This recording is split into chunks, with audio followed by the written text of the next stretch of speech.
Welcome to Positive Philter with your host, Philip Wilkerson, a podcast that focuses on friends, family, health, and career with a little self-help around the way. Please join me in this journey for self-improvement, and I hope that what I have to share will make you a better person, thus making the world a better place.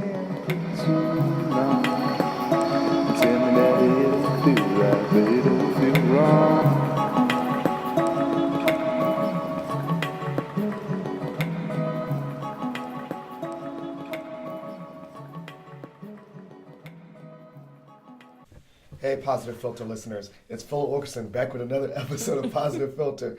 So I'm doing a redo of a redo. And I have a lovely guest that was on an episode previously, my first college student, but because of my trash editing, we have to do this episode over again. Hi, Courtney. How are you? Hi, guys. Yes, I'm Courtney Burchett. I'm a current student here at George Mason, and I'm glad to be back for the second time. Yes, but as we said, I did an episode earlier with a college brother, Jermaine, and so he cannot claim that he's my first college guest because I messed up in editing. But I wanted to start this episode off with a surprise for you, Courtney. Surprise. Yes, because of your flexibility and wanting to be my guest again, I have a special award for you today. I love awards. What is it? I'm excited. Here. You are presented with your very own Ill Phil Award.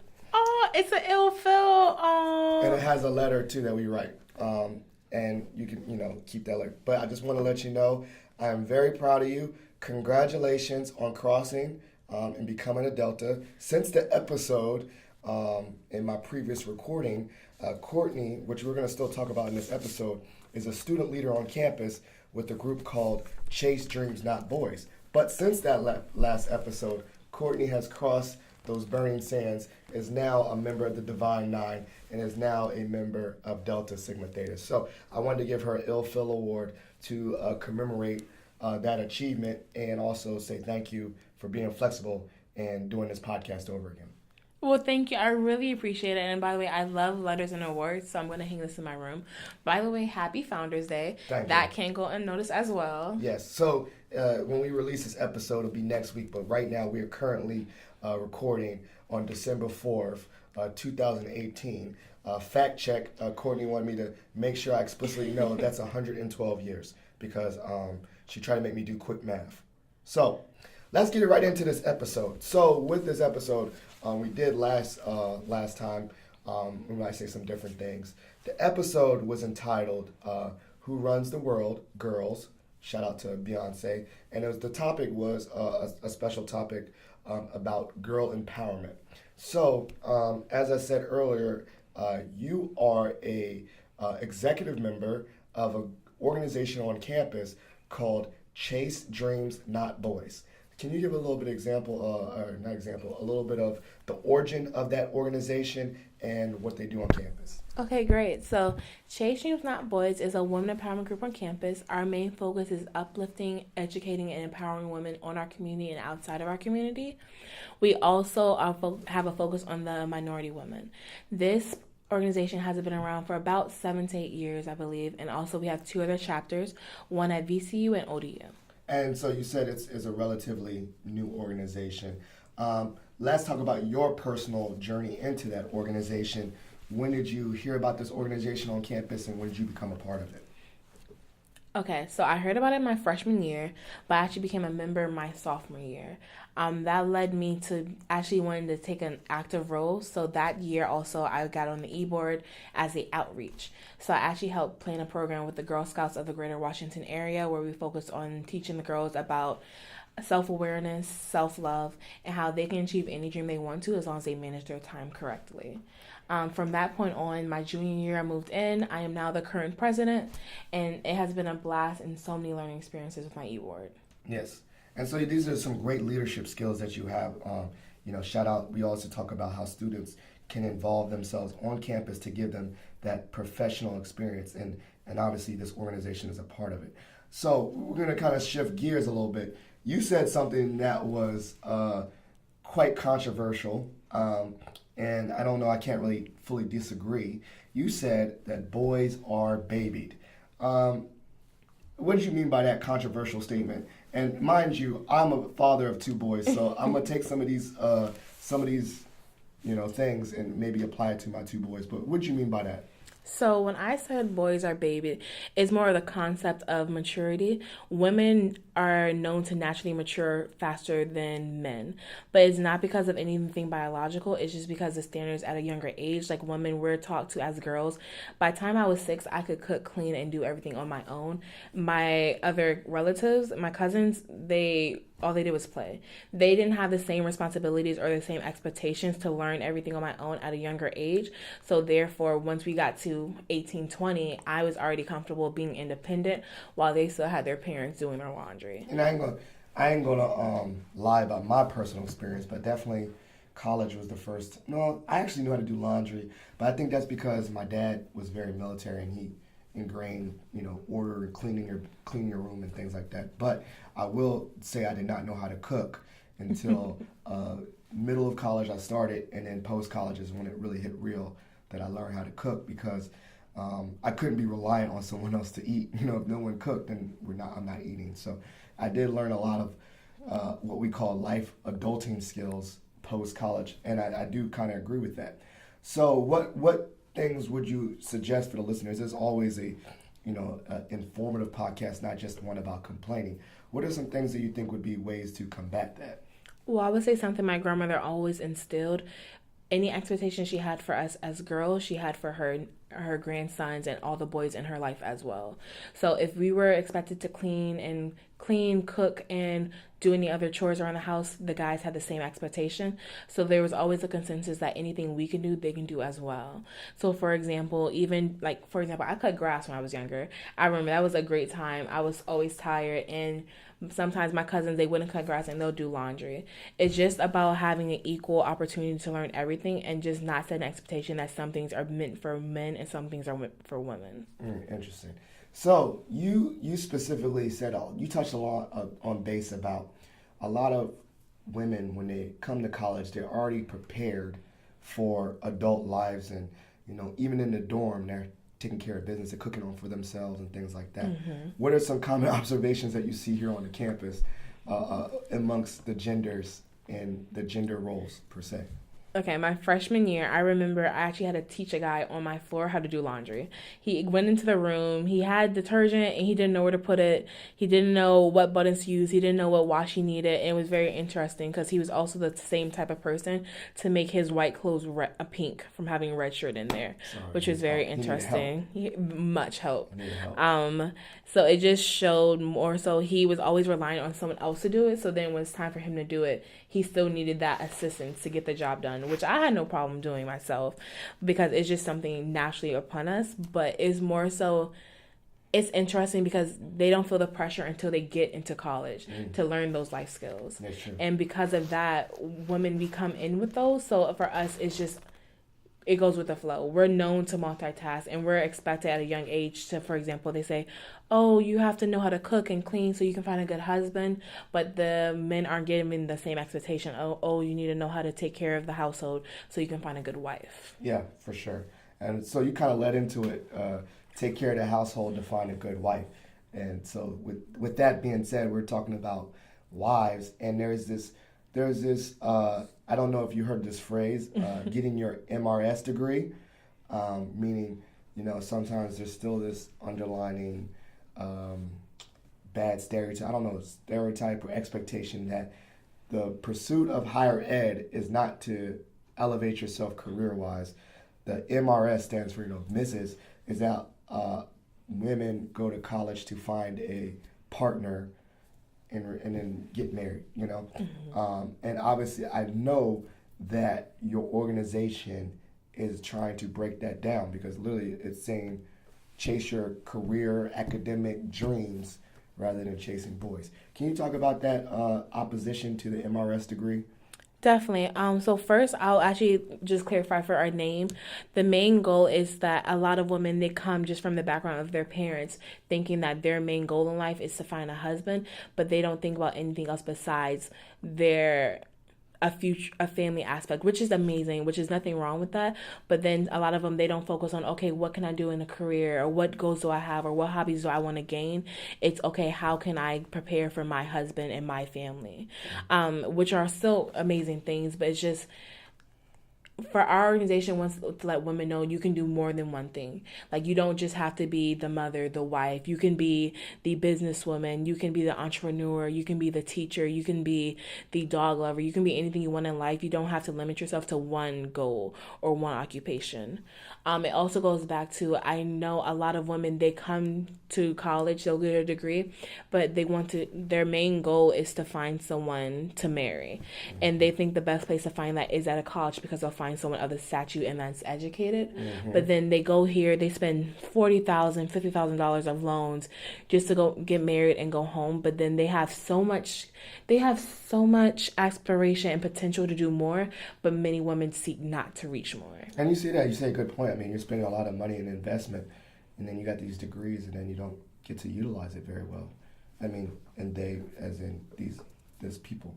And I think it could just be, we're solely focusing on a not normal relationship, but a heterosexual relationship, meaning, a female marrying a man. But I think in general, I think your organization could be applicable to anyone, partnering up with someone else and putting their own career goals on the side, right?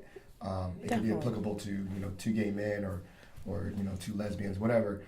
I think the main focus, rather than the actual relationship piece, is that chase individual fulfillment and still align yourself with a relationship, but also don't give up too much of yourself. Is that kind of a correct statement? 100%. It's just saying your significant other doesn't have to be all that you have. Exactly. Also to note I actually just watched a TED Talk the other day with the organization. It's something she talked about is how women are taught to be obedient. So, for example, when in class or in a meeting, when they say, okay, this will be the last question, the first thing you see with all the women in the room to put their hand down to understand once that question is picked, that there'll be nothing else more. But then it's very common to see men still have their hands raised. More for this, they have the attitude of saying, okay, you know what, I'm not going to give up, or I'm going to keep trying, or this could be like my chance to kind of like succeed or get my point through. And women aren't given that same initiative young. It's just a mental standpoint. You think it's like it's a systemic thing that's just, and now it's a societal thing that it's kind of, like you said, ingrained in you. Yeah, it kind of brings back to the like the quote, boys will be boys.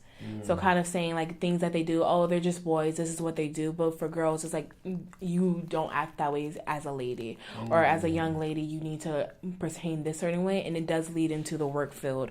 As you would notice, for example, if someone says, oh, no more questions, I'm going to understand, okay, that will be the last question. I'll hold it off to later, or I'll just keep it to myself. As my male counterpart can say, oh, wait, I do have something else I think I need to say at the moment. I'm still going to do it, just because even though they said they don't want anymore. And you touched upon some gender role things too, like if you are assertive or you raise your hand after they say no more questions, then you're labeled aggressive, or pardon my language for the podcast, a bitch, or just not a negative stereotype with being assertive. While if a man is that, he's taking charge, he's doing that. So it's an ingrained systemic issue. Yes. And you think that this organization that you're a part of you think that is bringing awareness to that? I think we try to make it aware that you don't just have to stay in one zone. As a person in general, as a human being, you can do anything you want, and you don't have to just put on one hat as your role. You can take on multiple, and you also can go against the flow if that's what is best for you. Now, do you think, would you consider yourself, with this empowerment of women, empowerment of young ladies on campus, do you consider yourself a feminist? I would say, I would hope everyone would be a feminist. So it's more so just because if you believe in equal rights and human rights, you believe in the equalness of women and men. So, I mean, like not an umbrella term, but a catch-all. Like I've heard that term before, that even men that advocate for women should be considered feminists. If you think about it in the sense that you're advocating for equal rights, then therefore even men that advocate for women are feminists as well. Kind of agree with that. Definitely. If you support the social the social action and equalness of women to men, and just that human beings should all have equal rights, then by then you should consider yourself as well a feminist. Good. I like that. So, collaboration with other groups. I know there's with Black Collegiate Men. Mm-hmm. There's some other organizations. This is a campus full of organizations, and what I love. Do y'all collaborate with other organizations? So my favorite word is collaboration. It's been the word of my year, word of college. So my org loves to collaborate. And actually it's Collegiate Black Men, CBM. Yeah. They put on amazing events. They've been so innovative, and they really try to reach out to certain communities within Mason that haven't really had a chance to grow. Like they've done a couple events for anime within the Black community, as well as talking about the relationship between women and men in domestic violence, as well as just being a Black father or having that father role. Was that okay? Yeah, so I definitely tell you look out for them. They do amazing things, and they really have an open space to talk about anything. And they also do have, I believe, After Dark series when they just have it open to talk about any topic, and those topics usually lead to what they're going to be planning for the next coming semester. Gotcha. Now, what is a typical semester structure? Damn, I'm stuttering. What is a typical semester structure for your organization of events planned and meetings and whatnot, and also for people that are interested in joining?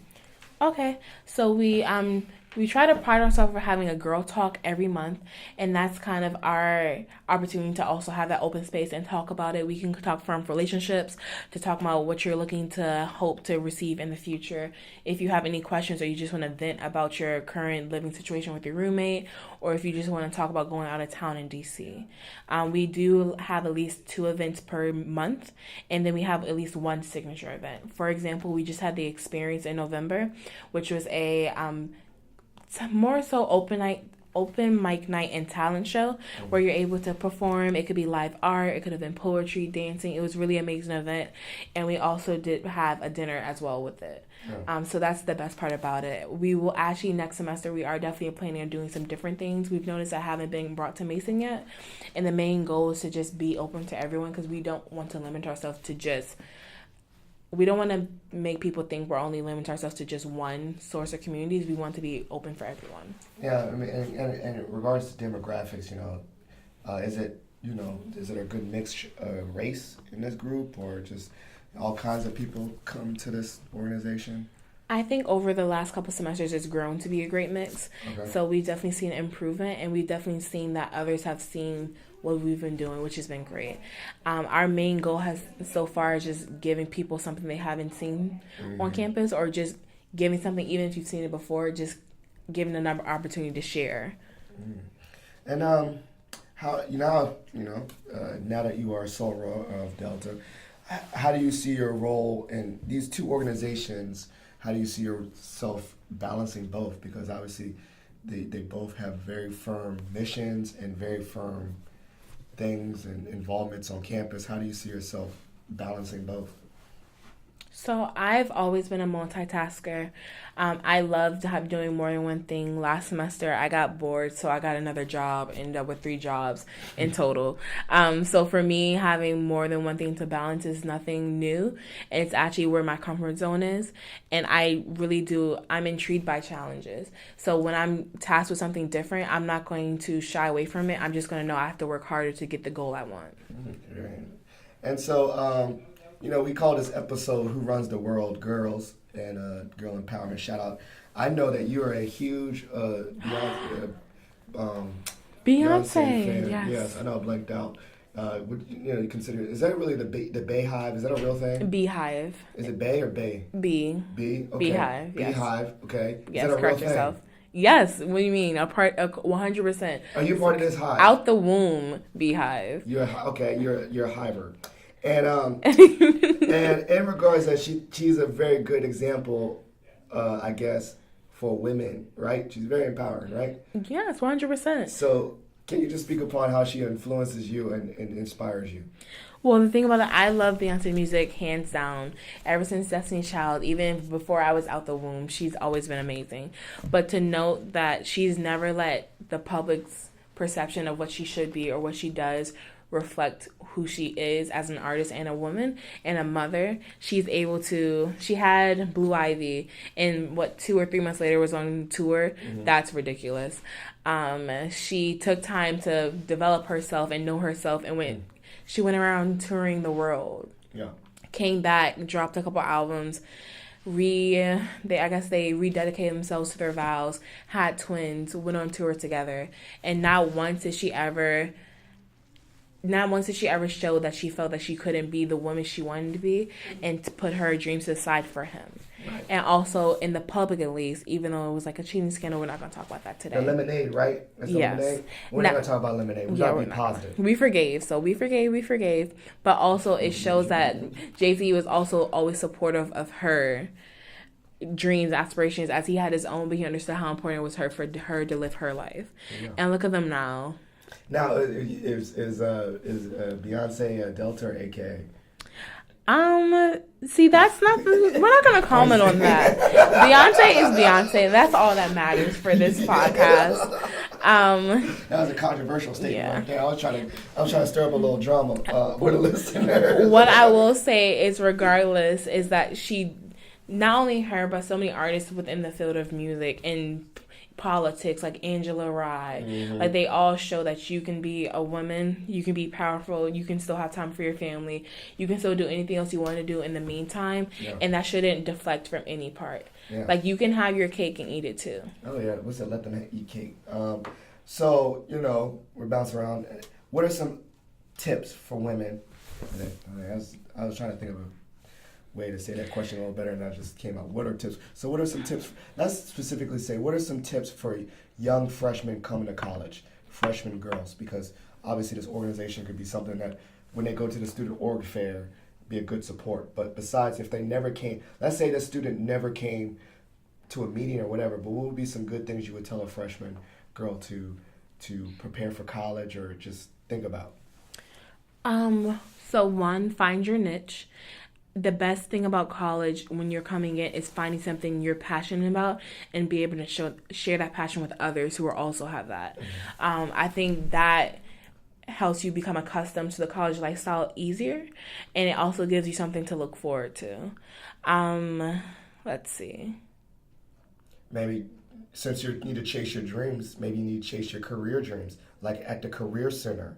Oh, speaking of which, since we're going to throw a plug, University Career Services Sub 1 3400 on the Fairfax campus across from Fenwick Library is the best place to visit. Yeah. If you're ever interested in the creative careers, Phil Wilkerson is a place to go. He's here waiting for you. I was going to say some other tips for college is also being mindful of your environment, safety. This might be for some young ladies their first time and out the home, and there's some things they need to be prepared for, especially in regards to safety, sexual assaults and whatnot, right? So obviously I think being safe. I want to throw that out there because I think college should be a campus for places for safety, but as we know with incidences that sometimes for ladies it's not safe. You're definitely right. But you know what? You asked me a question. I have 2 for you. So 1, what would be tips for you for college men coming in? And then 2, since you learned how to cook, what's your favorite dish so far you can make? I like making anything Asian, actually, which is interesting because I'm just learning. So I like to go to H Mart and I like to make bulgogi or Korean tacos. What's that? Bulgogi is the beef that's marinated in some Korean sauce. I don't know what the name of the sauce the marinade is, but the name is bulgogi. It's the beef, and then I like pork belly, and then in regards to Asian food, I like that kind of stuff. From sushi, I'm learning how to make my own sushi, and then I like also making macaroni and cheese. For tips for young men, I think it's going to kind of stem to what I was saying earlier about safety, and I think it's a matter of just initial respect for women, especially when they come on campus. In regards to the Me Too movement, right? We're seeing a lot of incidences where that boys will be boys' behavior is not being tolerated anymore. Mm-hmm. And so we need to Support? No, because I don't think boys need to be supported. I think they need to be educated, actually. Yes. They need to be educated on appropriate interactions with the opposite sex, right? Just can't be thirsty. You can't be grabbing on girls. I don't know. There's a lot of you things. have to be aware, and you have to be cautious. And also, I think consent is really big. I think it's just a matter of educating our boys on appropriateness. I think a lot of us, not us, but I think men in general over-sexualize females, and that leads to trouble. And then they do stupid stuff. Boys be dumb. And in regards to like I said, the Me Too movement, is that we clearly know, when I see all these stories that come out, it's like, who told you, like, these are almost dumb moments, like, you shouldn't do that, like, right? Like, you shouldn't, put roofies in girls' drinks. Like, who thought that was okay? Like, things like that, the things that these people are getting in trouble for. And I don't know if it's a matter of education, because the knowledge is there, but I don't think there's a full education on, like, this is going to be bad. If you had a career, this is going to ruin it. This is going to ruin a young lady's life, and she'll have trauma over it. So I think the education portion of there is, I think you said the boys are doing, relationship violence training, right? How, the domestic violence. I think the education needs to be there for boys. Young men need to be educated on the appropriate responsibilities of being a relationship. I don't know. I think I don't know how to word it correctly, but that's what I think they need. I think they need to be taught how to treat ladies. That's in a very simplified, oversimplified way. Man, that was pretty deep. That makes me think of reflect, because, as I said earlier, I will have 2 college-age boys. College age, but doesn't mean they have to go to college. But I will support them in all the things that they want to do. But these things that I want to teach my boys, I want to make sure that they're prepared to be appropriate young men, and leaders, and just make good decisions. I mean, I think that's the goal of all fathers. So we kind of did in the podcast questions, but I think this is the opportunity of our podcast, what we call a shot for shot, where you can ask me another random question. You already asked me what I like to cook, but ask me another random question, and I got a question for you. Okay. Want me to go first? You go first. You can go first. I can think about it a little bit. All right. On your hand. Oh. At 5. Think of 5 inspirational women that said, if you could do the podcast like me, Courtney's Empowerment Podcast, and it's an interview series, right? Mm-hmm. Who would be the 5 women that you would interview for your interview series for the podcast, for the first 5 episodes? And it's let me rephrase. No PR person. No, like, this person's hard to obtain. This person can be dead. This person can be alive. Like, no restrictions. This person is going to be a guest, and you get to just ask them all the questions and soak up their knowledge. Okay. Let's see. And so, she's doing it. She's typing out her 5. I'm thinking. I am. Let me think of some other things. Positive Philter. She's typing out her questions or her answers. If you like to leave a comment for Positive Philter, call 571-336-6560. That's 571-336-6560. That's the podcast line. I'm also going to put in the show notes the Google form I have where users can submit questions for an upcoming future Q&A episode. Just recently, Christy and I did a Q&A episode, and I'll just routinely throw those in there every now and then. So if you have some questions, I'll let them collect. I'll collect a few questions so that we have a full episode. Okay, you have your 5 people? I have 3 of them right now, so okay. I can start. Okay. So first would be Shirley Chisholm. Okay. And as you know, she was the first African-American woman to be in the Senate, in Congress. And then she was the first to ever run for president. Okay. That's phenomenal. Yeah, and then isn't she in an organization as well? She is. Which one? I think you know the answer to that. That leads me to the next one, actually. Mary Church Terrell. Okay. She was an activist in the, I think the 1900s. I would say 1900s to 20th century. And she was amazing. She was very active in the Women's Suffrage Act. Okay. I've always been interested in having a conversation with her. I will always love to talk to Maya Angelou. All of her books and her poetry really touched me. I used to read them when I was like 10 because my mother had all of the books. Which one's your favorite book? I don't have a favorite. Okay, good. Yeah, I don't think I have a favorite. I know. Now you got 2 more. Okay, 2 more. Okay, I'll just... Beyonce?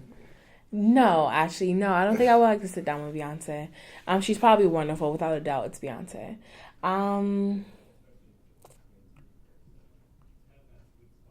I think I would like to sit down with. I'm trying to think. Trying to think well about this one. The last 2 you got to think about. I would think Angela Rye. Okay.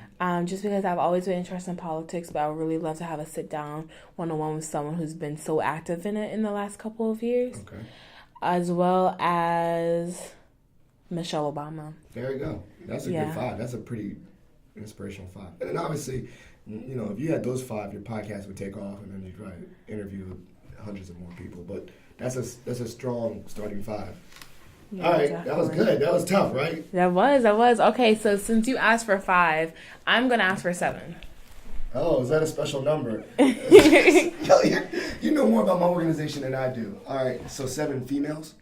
Just 7 people you like to talk to. Okay. All right. Dang. All right. Let me think.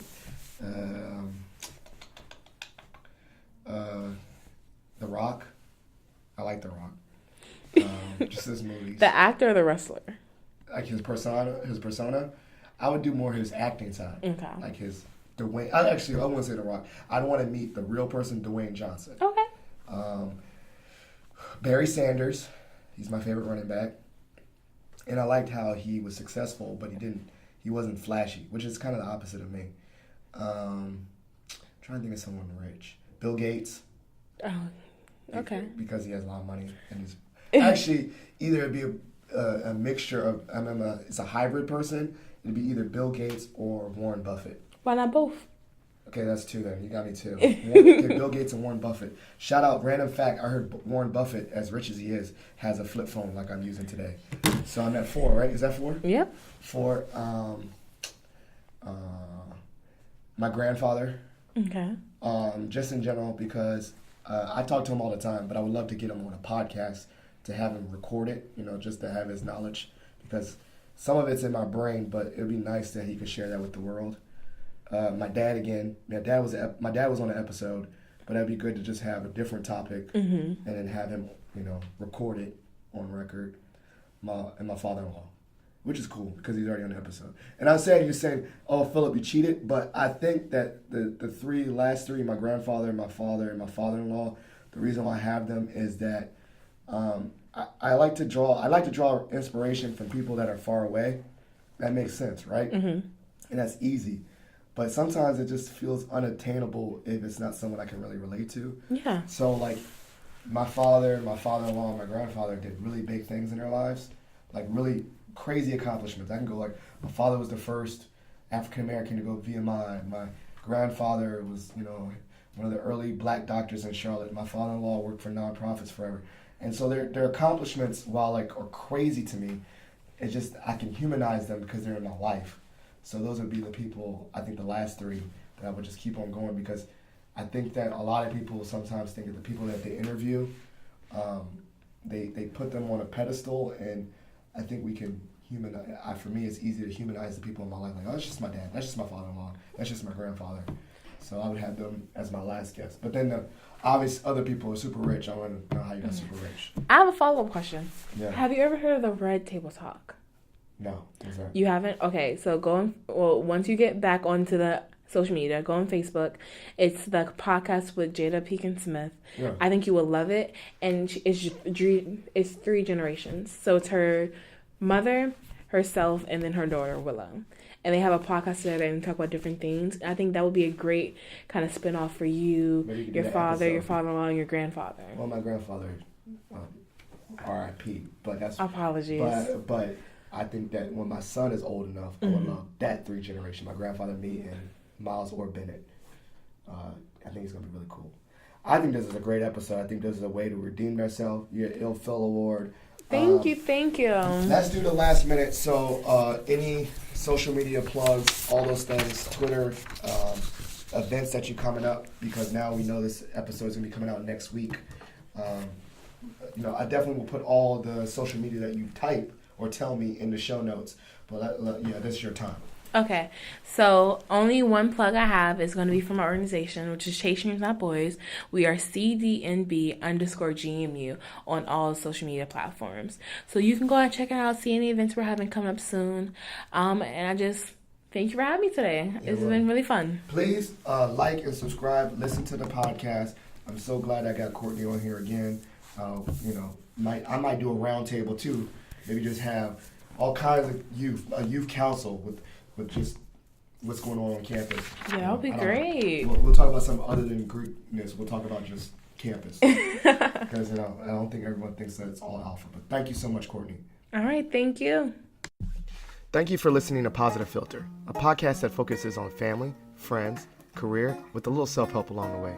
If you enjoyed this podcast, please share it with your family and friends, and like the Facebook page, Spreading Positivity of Movement. Thanks for listening.